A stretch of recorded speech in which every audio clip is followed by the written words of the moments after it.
Raquel Garrido est également avec nous ce soir. Bonsoir Raquel, vous êtes députée NUPES de la 5e circonscription de Seine-Saint-Denis.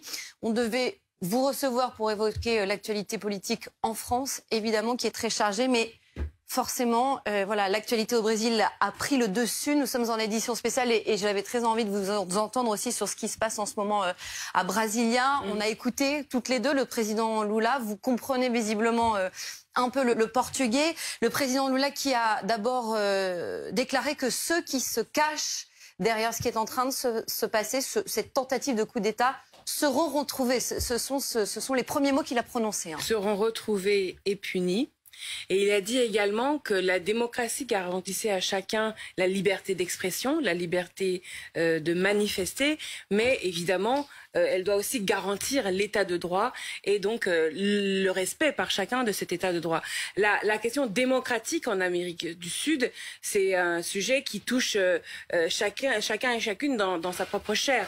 Le Brésil a connu une dictature dans les années 60, à l'image des autres pays d'Amérique du Sud, notamment du cône sud, puisque vous vous souvenez des coups d'État qui ont eu lieu au Chili, en Argentine, au Brésil, en Uruguay, à partir de 73, qui ont été une des dictatures les plus féroces de ces dernières 50 années. D'ailleurs, nous commémorons cette année 2023 le coup d'État de septembre 73 au Chili et puis en Uruguay.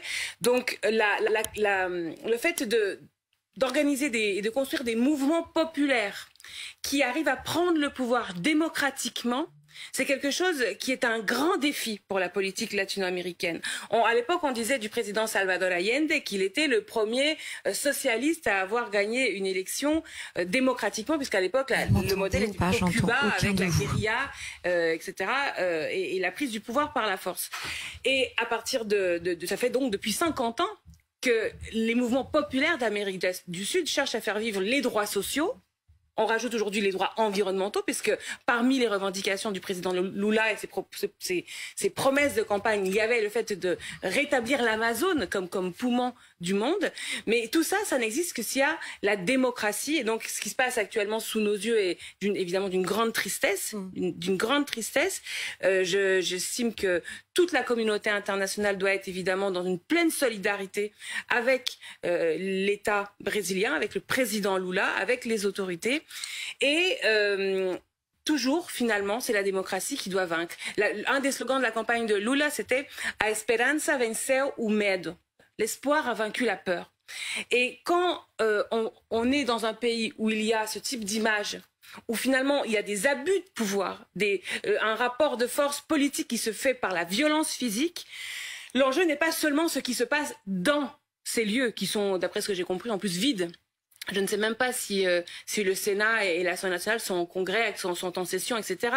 Je ne sais même pas ce qui s'y passe actuellement. Alors, on va revenir sur le fil des événements, mais a priori, les bâtiments, lorsqu'ils ont été investis et vandalisés, puisqu'on le voit sur ces images, étaient vides au moment des faits. Raquel Donc, Garrido... il ne s'agit pas d'une question de bris du matériel, c'est pas ça l'enjeu. L'enjeu, c'est à la maison, les gens, qu'ils aient peur du coup de s'exprimer, qu'ils aient peur de voter, qu'ils aient peur d'aller jusqu'au bout des transformations sociales qu'ils ont obtenues de haute lutte, puisque je rappelle que Bolsonaro, celui qui vient d'être éjecté démocratiquement du pouvoir, avait quand même réussi à mettre Lula en prison par la corruption des juges. Donc le peuple brésilien revient de très très loin et évidemment ce coup de force est inacceptable. Et en l'occurrence, Jair Bolsonaro n'est pas au Brésil, il se trouve aux États-Unis, en Floride. Il avait quitté le Brésil quelques jours après sa défaite à la fin de l'année.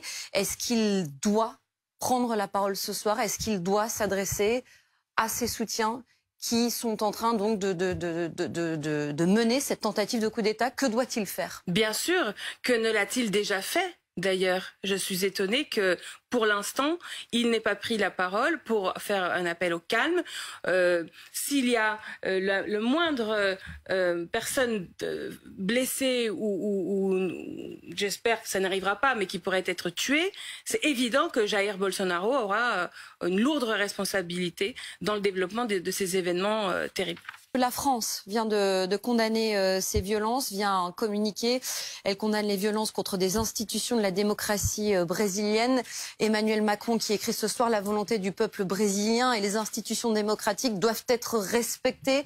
Le président Lula peut compter sur le soutien indéfectible de la France. Voilà donc pour la première réaction du président Emmanuel Macron. Est-ce que ces institutions auxquelles fait référence le président français, elles peuvent tenir selon vous, Raquel Garrido, face à cela? Bien sûr. D'abord, même si ces images, évidemment, choquent toute conscience démocratique, quand on entend des chiffres comme ceux que je viens d'entendre, par exemple 7000 personnes, bon, c'est rien, hein. Enfin, non mais en l'occurrence c'est un groupe de 7000 personnes pour participer à l'événement. Là il n'y avait pas que 7000 personnes. Ah non, il y avait beaucoup plus. Oui, il y avait 7000 personnes qui sont arrivées en caravane. Oui. Donc ça montre une structure et une complicité et une organisation pour laisser passer tout ça. Mais qu'est-ce que ces gens qui sont habillés tout en jaune avec tout ce qui est affichage pour aller en manifestation? Comment on laisse passer ça? Oui, ce que je veux dire, c'est qu'il y a une machine derrière ça, il y a une forme d'organisation. On voit les policiers qui font des photos. Je pense que le mouvement politique bolsonariste, il est dans son essence antidémocratique. C'est-à-dire que parmi les principes fondateurs, ce qui réunit les partisans de Bolsonaro, c'est pas l'adhésion à la démocratie.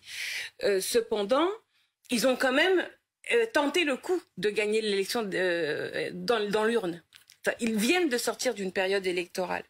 Et donc, en fait, le problème de Bolsonaro, c'est qu'il a à la fois un matériau humain très radicalisé, très illuminé même, parce qu'il y a quand même un sous-titre un peu mystique, hein. Il y a quand même des courants forts des églises évangélistes, des illuminés, quoi, hein, qui pensent qu'ils sont dans un dessein divin dans leur action militante. Mais à la fois, il a fallu mener loyalement et méthodiquement le combat dans les urnes. Donc il a quelque chose, un matériau qui est divers. Donc, à mon sens, il n'y a pas réellement aujourd'hui la possibilité pour ce groupe-là de partisans un peu, qui n'ont pas l'air de renverser le pouvoir. C'est ce que vous voulez dire. Ils ne sont pas armés, ils ne sont pas. Voilà, le Brésil est un pays continent de plusieurs centaines de millions d'habitants. D'ailleurs, on voit le calme du président Lula. Je suis frappée du calme du président Lula, qui finalement rappelle des fondamentaux, c'est-à-dire rappelle son rôle en tant que président de la République, en tant que garant des libertés, en tant que garant de la démocratie.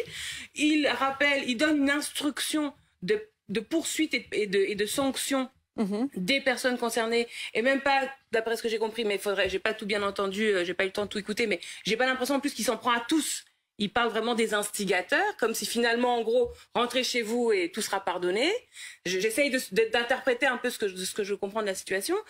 Et puis finalement, c'est peut-être aussi ça qui va se passer, si vous voulez. C'est-à-dire que c'est un peu un barreau d'honneur, en même temps, des bolsonaristes qui tentent le tout pour le tout.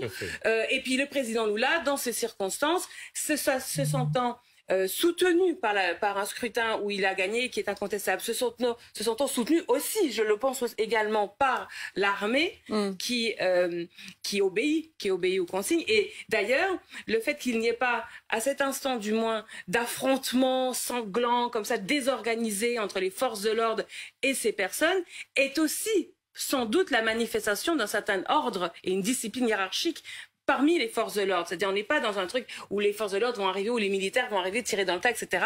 Tout ça reste très ordonné. Donc, voilà. Est-ce que la démocratie brésilienne est parfaite? Non, la réponse est non. La façon dont on élit les sénateurs, la façon dont on élit les députés, tout ça est bien sûr requiert beaucoup est discutable. Et d'ailleurs, c'est discuté. Mais l'élection de Lula la première fois, en 1999, déjà à l'époque, on discutait de savoir quelle était la bonne constitution. Je rappelle que dans la même époque, les autres pays voisins qui avaient vu l'émergence de mouvements populaires qui prenaient le pouvoir, eux faisaient des assemblées constituantes. On avait vu l'assemblée constituante au Bolivie, en Équateur, au Venezuela. Le Brésil n'a pas fait d'assemblée constituante. Ils ont essayé de ménager le système institutionnel tel qu'il existait.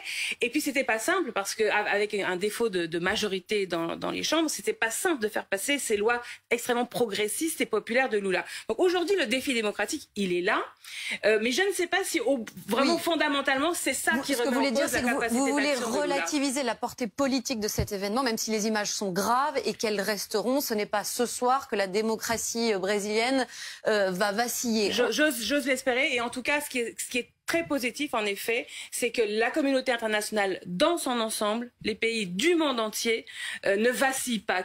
Parce que le problème en Amérique du Sud, c'est pas seulement qu'il y ait des putschistes localement, c'est quand les États-Unis s'en mêlent pour soutenir le putschiste local, voire à former le putschiste pour l'envoyer là-bas. Là, ça commence à être déséquilibré comme situation. Je pense pas que Washington, aujourd'hui, ait querelle avec Lula.